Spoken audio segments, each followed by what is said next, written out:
Hello दोस्तों, नमस्कार। बात कर लेते हैं आज के दिन भर की सारी बड़ी खबरों की, जहां सबसे पहले आपको बताएंगे दोस्तों, क्या भारत के खिलाफ पाकिस्तान रच रहा है नई साजिश। सीढ़ियां बनते ही आसिम मुनीर ने क्या आतंकवादियों को दे दी खुली छूट। दोस्तों, धार्मिक जलसे में महिला जिहादियों की बड़ी दस्तक। सुरक्षा एजेंसियां अलर्ट पर। जी हां, भारत के खिलाफ बहुत बड़ी साजिश। लश्कर जैश के टॉप कमांडर कर रहे सीक्रेट मीटिंग। दोस्तों, इसी बीच आपको बताएंगे पाकिस्तानी रक्षा अधिकारी का शॉकिंग खुलासा। भारत की सैन्य तैयारी से घबराया पाकिस्तान, आनन फानन में उठाया था ये कदम। दोस्तों, लगे हाथों आपको बताएंगे रूस भारत बनाएंगे छठी पीढ़ी के जेट और बॉम्बर। मॉस्को का FGFA में सहयोग का बड़ा ऑफर, बदल जाएगी पूरी तस्वीर। दोस्तों, साथ ही साथ आपको बताएंगे इजराइल ने भारत को दे दी बहुत बड़ी खुशखबरी। भारत को जल्द मिलेंगी 40,000 लाइट मशीन गन। दोस्तों, तो वहीं चाइना की नाक के नीचे से क्या भारत ने चुपके से बना लिया स्वेज नहर का परमानेंट तोड़। वहीं आपको बताएंगे अगले हफ्ते इतने दिन बैंक रहने वाले हैं बंद। सारी जानकारी आपको विस्तार से बताने वाले हैं। बस आप वीडियो के लास्ट तक बन रहिएगा। और खबरों में आगे बढ़ने से पहले अपने देश भारत की बढ़ती साख, बढ़ती ताकत का पुरजोर समर्थन करते और मानते हैं कि अमेरिका चाहकर भी रशिया की जगह नहीं ले सकता भारत के लिए। तो वीडियो को लाइक करके, चैनल को सब्सक्राइब करके, बेल आइकन दबा के कमेंट में जय हिंद अवश्य कह दीजिएगा। बात करते हैं पहली सबसे बड़ी खबर की, जहां पाकिस्तानी आतंकी संगठन एक बार फिर भारत के खिलाफ बहुत बड़ी साजिश रचने की फिराक में है। सुरक्षा एजेंसियों को ऐसी एक खुफिया मीटिंग की जानकारी हाथ लगी है, जिसके बाद हाई अलर्ट जारी कर दिया गया है। दोस्तों, सूत्रों के मुताबिक पाकिस्तानी आतंकी संगठन लश्कर-ए-तैयबा का डिप्टी चीफ सैफुल्लाह कसूरी कल यानी शनिवार को पाकिस्तान के बहावलपुर में कार्यक्रम में शामिल हुआ। बहुत बड़ी बात तो यह है कि बहावलपुर जैश-ए मोहम्मद के सरगना मसूद अजहर का गढ़ माना जाता है। सूत्रों के मुताबिक कसूरी अक्सर बहावलपुर आता जाता है और जैश चीफ मसूद अजहर के से गुपचुप तरीके से मुलाकात करता है। बताया जा रहा है कि पहलगाम में हुए हमले से ठीक पहले भी कसूरी बहावलपुर आया था, जहां लश्कर और जैश के बीच किसी संयुक्त प्लानिंग पर बातचीत हुई थी। सुरक्षा एजेंसियों को आशंका है कि कसूरी और अजहर की यह मुलाकात भारत के खिलाफ किसी नई आतंकी साजिश का हिस्सा हो सकती है। दोस्तों, कसूरी जिस कार्यक्रम में कल बहावलपुर में शामिल हुआ, उसका नाम सीरत नबी यानी PBUH और सही बुखारी था। ये कार्यक्रम बहावलपुर के जामिया अब्दुल अजीज तौहीद चौक अहमदपुर ईस्ट में आयोजित हुआ। खबर है कि इस कार्यक्रम में महिला जिहादियों की भी मौजूदगी रही, जो भविष्य की आतंकी गतिविधियों में उनकी भागीदारी का संकेत हो सकता है। दोनों बड़े आतंकी संगठनों के टॉप कमांडरों की यह मुलाकात भारतीय सुरक्षा एजेंसियों के लिए किसी खतरे की घंटी से कम नहीं है। एजेंसियों की कोशिश है कि भारत के खिलाफ किसी भी साजिश को समय रहते नाकाम किया जा सके। ये संगठन दोस्तों एक बार फिर भारत के खिलाफ बड़ी साजिश रच रहे हैं। इसको लेकर भारतीय सुरक्षा एजेंसियां अलर्ट मोड में आ चुकी हैं। एजेंसियों ने सीमा पर हाई अलर्ट भी जारी कर दिया है। सुरक्षा एजेंसियों को आशंका है कि कसूरी और अजहर की यह मुलाकात भारत के खिलाफ किसी नई आतंकी साजिश का हिस्सा हो सकती है। मीडिया रिपोर्ट के मुताबिक ये आतंकी संगठन भारत के खिलाफ कोई न कोई हमले की बड़ी प्लानिंग रचते दिखाई दे रहे हैं। आतंकी संगठनों के टॉप कमांडर सैफुल्लाह कसूरी और मसूद अजहर की मुलाकात के बाद भारतीय सुरक्षा एजेंसियां अलर्ट मोड में आ चुकी है। एजेंसियों का मानना है क्लियरली कि जब ये दोनों आतंकी मिलते हैं तो भारत के खिलाफ कोई ना कोई साजिश अवश्य रचते हैं। ऐसे में एजेंसियों की कोशिश है इनके प्लानिंग को नाकाम करने की। दोस्तों, इस पर आपकी क्या राय है जरूर लिखकर बताइएगा। तो वहीं आपको बता दे चौंका देने वाली खबर, पाकिस्तानी रक्षा अधिकारी का शॉकिंग खुलासा। दोस्तों, हाल ही में एक पाकिस्तानी रक्षा विशेषज्ञ ने एक टीवी इंटरव्यू में भारत पाकिस्तान संबंधों, चीन भारत तनाव और क्षेत्रीय सुरक्षा पर विस्तार से चर्चा करते हुए कई महत्वपूर्ण बयान दिए। विशेषज्ञ ने कहा कि किसी भी देश की वास्तविक सैन्य क्षमता युद्ध भूमि पर नहीं बल्कि शांति काल में की जाने वाली रणनीतिक तैयारी से निर्धारित होती है। उनके अनुसार असल जीत युद्ध शुरू होने से पहले तय होती है। यदि देश अपनी सेनाओं को समय रहते आधुनिक बनाता रहे तो ही वो किसी संभावित संकट का सामना कर सकता है। दोस्तों, इंटरव्यू में विशेषज्ञ ने एक गंभीर दावा किया है कि एक हालिया तनावपूर्ण स्थिति के दौरान भारत ने लगभग 85 फाइटर जेट्स को पाकिस्तान की ओर सक्रिय अलर्ट पर तैनात किया था, जिनमें से प्रत्येक पर 6-7 मिसाइलें लगी थी। उनके मुताबिक इस हिसाब से लगभग 300 से 350 मिसाइलें पाकिस्तान की ओर लक्षित थी, जिससे हमारे सैन्य नेतृत्व पर जबरदस्त दबाव था। पाकिस्तानी विशेषज्ञ ने स्वीकार किया कि भारत की वायु शक्ति और और आधुनिक मिसाइल क्षमताओं ने क्षेत्रीय संतुलन को काफी बदल दिया है। उन्होंने ये भी माना कि 2019 के बाद दोनों देशों के बीच कई घटनाओं ने तनाव को और बढ़ाया है। उनके शब्दों में सीमा पर हर सेकंड स्थिति बदलती है, एक छोटी गलतफहमी भी बड़े संकट में बदल सकती है। लद्दाख के मुद्दे पर विशेषज्ञ ने 1962 के युद्ध का संदर्भ लेते हुए कहा कि यह इलाका हमेशा अति संवेदनशील रहा है। उन्होंने माना कि चीन की सैन्य क्षमता बहुत बड़ी है और आधुनिक भारत 1962 की तुलना में कई गुना अधिक मजबूत हो चुका है। जी हाँ, उन्होंने चेता दिया है कि भारत और चीन दोनों परमाणु शक्ति, इसीलिए किसी भी झड़प का प्रभाव सिर्फ इन दो देशों तक सीमित नहीं रहेगा बल्कि पूरे एशिया की स्थिरता पर पड़ेगा। वहीं बता दें, रूस भारत बनाएंगे छठी पीढ़ी के जेट और बॉम्बर। मॉस्को का FGFA में सहयोग का बड़ा ऑफर, बदल जाएगी पूरी की पूरी तस्वीर। दोस्तों, रूसी राष्ट्रपति व्लादिमीर पुतिन ने हाल ही में भारत का दौरा किया है। इससे भारत और रशिया के संबंधों में नई गर्माहट आई है। इसी बीच रूस की ओर से भारत के साथ फिर से FGFA यानी 5th जनरेशन फाइटर एयरक्राफ्ट शुरू करने की बात कही गई है। इसमें 6th जनरेशन के फाइटर एयरक्राफ्ट और अगली पीढ़ी के स्ट्रेटेजिक बॉम्बर का साझा विकास भी शामिल है। यह दोनों देशों के रक्षा सहयोग में अहम कदम हो सकता है। दोस्तों, IDRW.org की रिपोर्ट के मुताबिक रूसी अधिकारियों ने बताया है कि उनकी ओर से भारत को एक बड़ा प्रस्ताव दिया है। रूस चाहता है कि भारत उसके साथ मिलकर 6वीं पीढ़ी के लड़ाकू विमान और भविष्य के रणनीतिक बमवर्षक विमानों का विकास करे। रशिया भारत में इन विमानों के स्थानीय उत्पादन की भी अनुमति देगा। दोस्तों, वहीं आपको बता दें, इतना ही नहीं, राष्ट्रपति पुतिन के भारत दौरे पर न सिर्फ पश्चिम बल्कि दुनिया भर की नजरें लगी हुई थी। नई दिल्ली और मॉस्को के बीच रिश्तों को गहरा करने की एक और समझ बनी। तेल खरीद पर लगे प्रतिबंधों के बीच पुतिन ने पश्चिम को संदेश दिया है कि वो भारत के लिए एनर्जी सप्लाई का विश्वसनीय सप्लायर बना रहने के लिए तैयार है। ऐसे में पुतिन की भारत यात्रा को पश्चिमी देशों के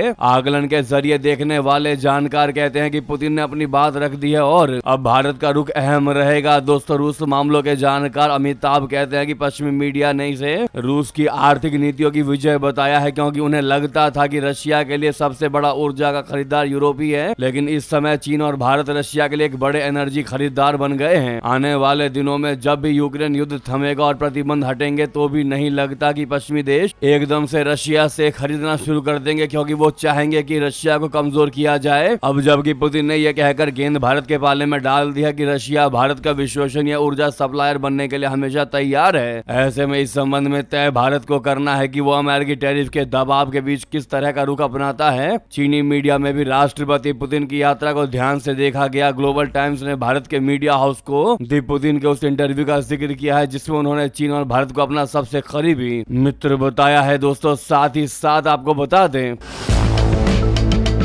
इजराइल ने भारत को दे दी बहुत बड़ी खुशखबरी। अगले साल मिलेगी खतरनाक LMG की पहली खेप, यानी कि भारत को जल्द मिलेंगी 40,000 लाइट मशीन गन। पहली खेप की आपूर्ति की तैयारी कर रही है इजरायली कंपनी। दोस्तों, इजराइल की प्रमुख रक्षा कंपनी ने बताया है कि अगले साल की शुरुआत में भारत को लाइट मशीन गन यानी LMG की पहली खेप की आपूर्ति करने की योजना पर काम किया जा रहा है। पहली खेप में भारत को 40,000 LMG भेजी जाएंगी। वहीं दोनों देशों में 1,70,000 मॉडर्न कार्बाइन की आपूर्ति के अनुबंध पर हस्ताक्षर से जुड़ी प्रक्रिया भी अपने अंतिम चरण में है। इस पर जल्द ही चीजें फाइनल कर ली जाएंगी। दोस्तों, इजराइल वेपन इंडस्ट्रीज के मुख्य कार्यकारी अधिकारी शुकी श्रॉर्ज ने बताया कि उनकी कंपनी वर्तमान में भारत के गृह मंत्रालय की विभिन्न एजेंसियों के साथ मिलकर पिस्तौल, राइफल और मशीन गन पर बात कर रही है। श्रॉर्ज ने PTI को दिए साक्षात्कार में कहा कि हम भारत के साथ अभी 3 महत्वपूर्ण कार्यक्रमों में शामिल हैं। शुकी ने कहा कि भारत के साथ पहला कार्यक्रम 40,000 लाइट मशीन गन का अनुबंध है, जिस पर पिछले साल हस्ताक्षर किए गए थे।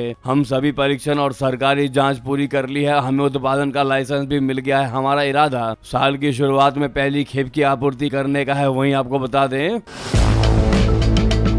चाइना की नाक के नीचे से भारत का बड़ा खेला। भारत ने चुपके से बना लिया स्वेज नहर का परमानेंट तोड़ 7200 किलोमीटर का गुप्त ये रास्ता। बता दें, international north south transport corridor बोले तो INSTC दुनिया भर के व्यापार के लिए चर्चा का विषय बना हुआ है। आसान शब्दों में अगर कहें तो दोस्तों, यह 7200 किलोमीटर लंबा एक ऐसा रास्ता है जो भारत, ईरान, अजरबैजान, रूस, मध्य एशिया और यूरोप को आपस में जोड़ता है। इस कॉरिडोर की सबसे खास बात दोस्तों ये यह है कि इसमें माल ढुलाई के लिए सिर्फ एक साधन नहीं बल्कि पानी के जहाज, रेलगाड़ी और सड़क मार्ग तीनों का इस्तेमाल होता है। इसे साल 2000 में भारत, रूस और ईरान ने मिलकर शुरू किया था और आज इसमें 13 देश शामिल है। दोस्तों, इस प्रोजेक्ट की सफलता का ताजा उदाहरण 8 नवंबर 2025 को देखने को मिला। रूस की राजधानी मॉस्को से एक मालगाड़ी 62 कंटेनर लेकर निकली और कजाकिस्तान व तुर्कमेनिस्तान होते हुए सिर्फ 12 दिनों में ईरान की राजधानी तेहरान पहुंच गई। ये घटना साबित करती है कि ये रूट अब पूरे तरीके से तैयार और सक्रिय है। भारत के नजरिए से समझे तो गुजरात के मुंद्रा बंदरगाह से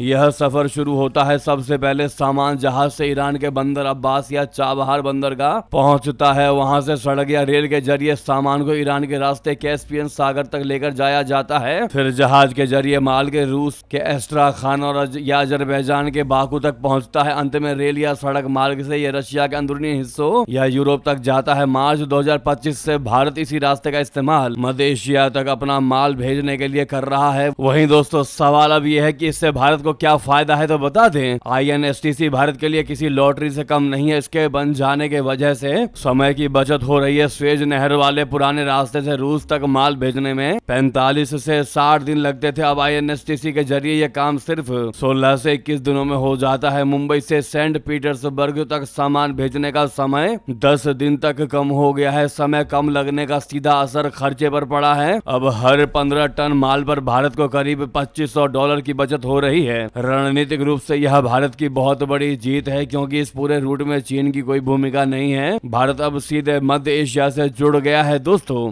यानी कि कुल मिलाकर अगर बात करें तो INSTC ने व्यापार की दुनिया में भारत की स्थिति को बहुत मजबूत कर दिया है। ये न सिर्फ सस्ता और तेज है बल्कि भविष्य में भारत के निर्यात को बढ़ाने में मील का पत्थर साबित होगा। वहीं बता दें,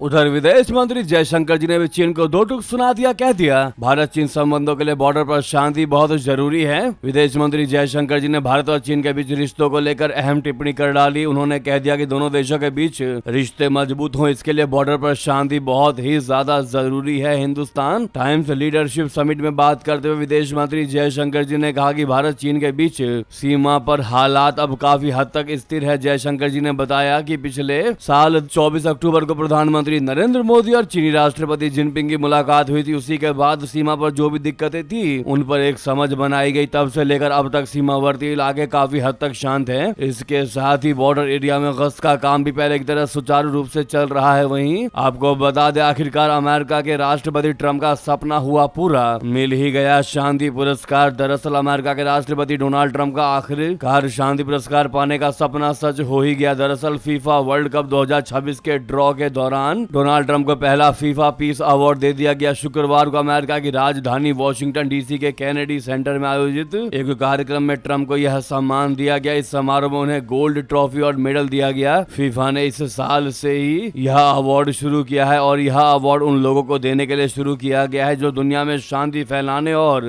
लोगों को जोड़ने में अहम योगदान करते हैं। ट्रंप इस अवार्ड को लेने वाले पहले व्यक्ति बन गए हैं। डोनाल्ड ट्रंप कई बार खुले तौर पर कह चुके हैं कि वो नोबेल शांति पुरस्कार के हकदार हैं। हालांकि ट्रंप के खुले तौर पर नोबेल की मांग करने के बाद भी उन्हें नोबेल शांति पुरस्कार नहीं मिला था। जब से फीफा ने नए शांति पुरस्कार की घोषणा की थी तभी से कयास लगाए जा रहे थे कि अमेरिकी राष्ट्रपति ट्रंप को यह पुरस्कार दिया जाएगा और हुआ भी कुछ ऐसा ही। ट्रंप ने इस सम्मान को लेने के बाद कहा कि ये सच मेरे जीवन का एक महान सम्मान है। यानी कि इस फीफा पीस अवार्ड पाकर ट्रंप उतना ही खुश नजर आए जितना कि रियल नोबेल पीस पुरस्कार उनको मिला हो। ऐसे में आप लोग इनकी आत्मा की संतुष्टि के लिए कांग्रेचुलेशन ट्रंप भी जरूर कह दीजिएगा। वहीं आपको बता दें,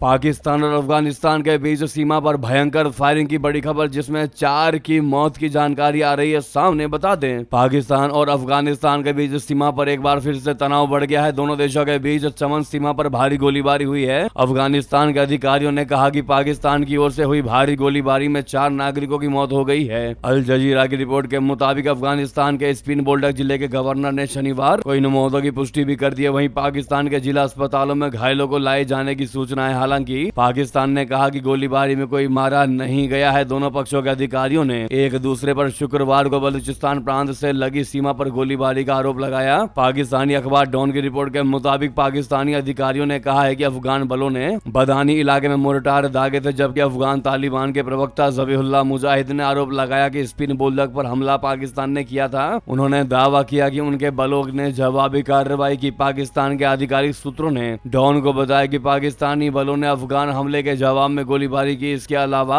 चमन कंधार राजमार्ग पर भी गोलीबारी की सूचनाएं हैं, लेकिन इनकी फिलहाल पुष्टि न हो सकी। तो वहीं आपको बता दें, पीएम मोदी ने की हिंदू रेट ऑफ ग्रोथ के टैग की आलोचना। कहा यह गुलामी की मानसिकता का था प्रतिबिंब। इस पर की बड़ी बात है दोस्तों, प्रधानमंत्री नरेंद्र मोदी जी ने भी शनिवार को हिंदुस्तान टाइम्स लीडरशिप समिट के 23वें संस्करण एडिशन को संबोधित किया। इस दौरान उन्होंने पिछले शासन मॉडल और औपनिवेशिक मानसिकता की तीखी आलोचना की, जिसके बारे में उन्होंने कहा कि यह मानसिकता कई वर्षों तक भारत की प्रगति में बाधक बनी रही। प्रधानमंत्री नरेंद्र मोदी जी ने कहा कि आज की भारत दुनिया की सबसे तेजी से बढ़ने वाली बड़ी अर्थव्यवस्था है। कुछ लोग भारत को वैश्विक ग्रोथ इंजन कहते हैं, कुछ इसे ग्लोबल पावर हाउस कहते हैं। प्रधानमंत्री मोदी जी ने कहा कि आज भारत के बारे में कई शानदार बातें कही जा रही है, लेकिन आज भारत की तेजी से ग्रोथ को देखते हुए क्या आपने कभी कहीं पढ़ा या देखा है कि किसी को इसे हिंदू रेट ऑफ ग्रोथ कहते सुना है? जब भारत दुनिया की सबसे तेजी से बढ़ने वाली अर्थव्यवस्था है तो क्या अब कोई इस शब्द का इस्तेमाल करता है? हिंदू रेट ऑफ ग्रोथ शब्द का इस्तेमाल तब किया गया था जब भारत 2-3% की ग्रोथ रेट के लिए संघर्ष कर रहा था। उन्होंने कहा कि यह गुलामी की मानसिकता का प्रतिबिंब था। एक पूरे समाज, एक पूरी परंपरा को ऑन प्रोडक्टिविटी का गरीबी का पर्याय बना दिया गया। यानी ये सिद्ध करने का प्रयास किया गया कि भारत की धीमी विकास दर का कारण हमारी हिंदू सभ्यता और संस्कृति है। वहीं आपको बता दें,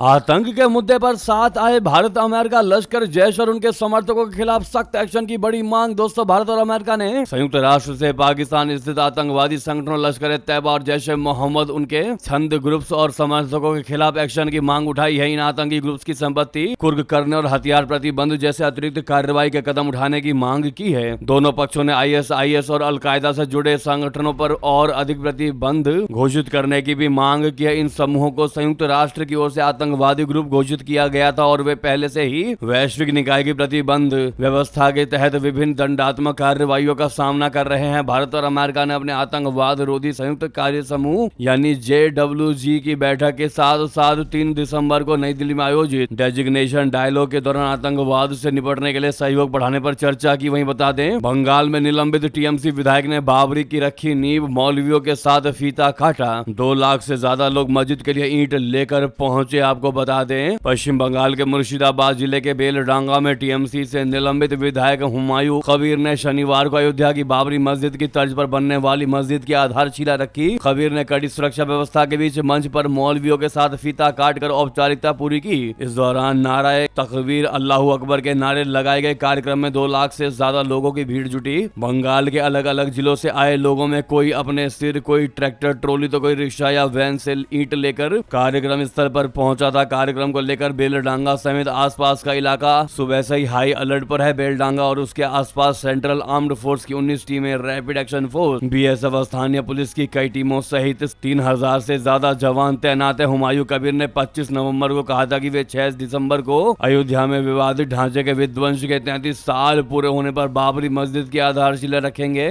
ऐसे में TMC ने 4 दिसंबर को हुमायूं कबीर को पार्टी से सस्पेंड कर दिया था। इस पर आपकी क्या राय है दोस्तों, जरूर कमेंट करके बताइएगा। वहीं आपको बता दें,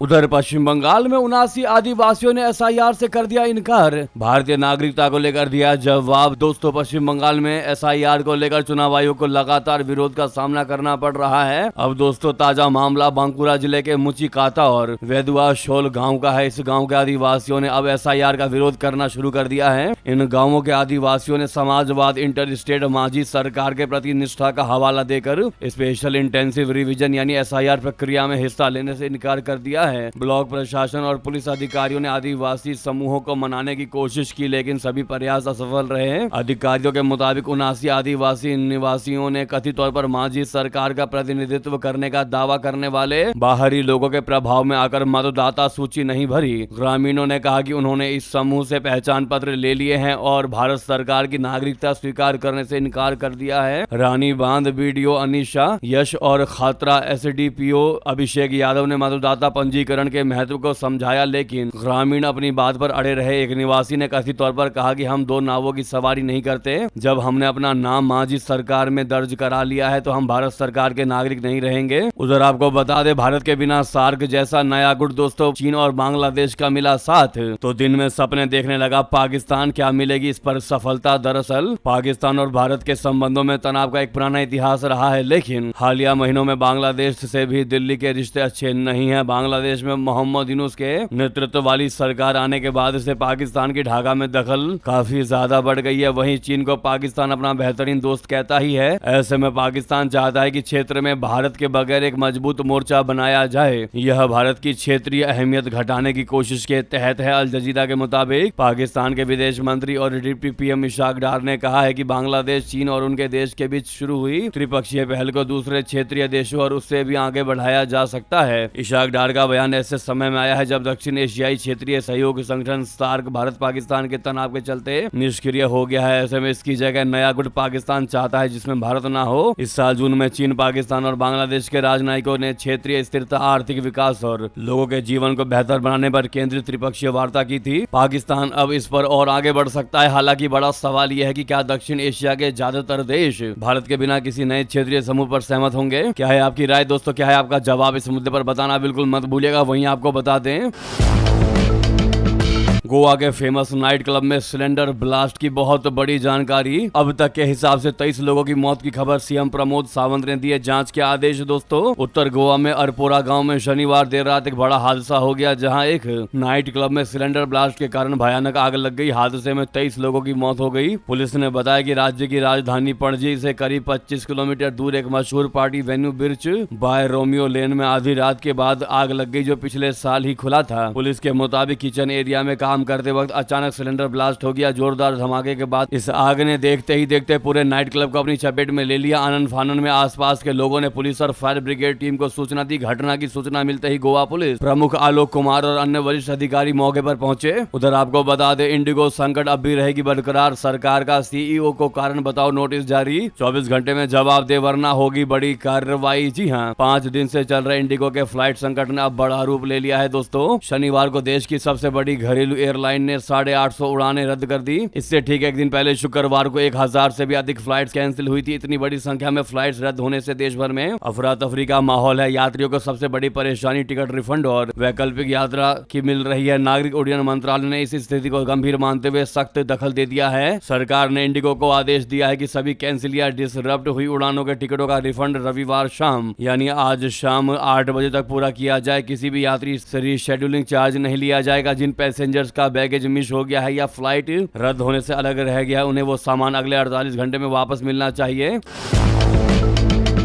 इसके अलावा एयरलाइन को एक विशेष सेल बनानी होगी जो यात्रियों से खुद संपर्क करे और उनका रिफंड और सफर का वैकल्पिक प्रबंध बिना बार बार फॉलो अप के पूरा करे। डीजीसीए ने इंडिगो के सीईओ को शो कॉज नोटिस जारी किया है। यह नोटिस उड़ानों में लगातार हो रही देरी, रद्दीकरण और अन्य ऑपरेशनल गड़बड़ियों के संबंध में दिया गया है। नियामक ने इंडिगो से 24 घंटों के भीतर स्पष्टीकरण मांगा है। यदि निर्धारित समय में जवाब नहीं दिया गया तो डीजीसीए ने स्पष्ट किया कि एयरलाइन के खिलाफ सख्त कार्रवाई की जाएगी। वहीं दोस्तों, सरकार ने साथ ही एयर किराए पर नियंत्रण लगाने का भी बड़ा फैसला ले लिया है। नागरिक उड्डयन मंत्रालय के मुताबिक लगातार उड़ानें रद्द होने से न सिर्फ सीटों की कमी हुई बल्कि टिकट की कीमतें भी अचानक आसमान छूने लगी। कुछ रूट्स पर तो टिकट 80 से 90 हजार रुपए तक पहुंच गई। अब सरकार ने दूरी के हिसाब से अधिकतम किराए की सीमा निर्धारित कर दी है, जहां पर 0 से 500 किलोमीटर की फ्लाइट का किराया अब 7500 रुपए से ज्यादा नहीं होगा। 500 से 1000 किलोमीटर के बीच की उड़ान का कैप 12,000 रुपए तय किया गया है। वहीं 1000 से 1500 किलोमीटर के लिए 15,000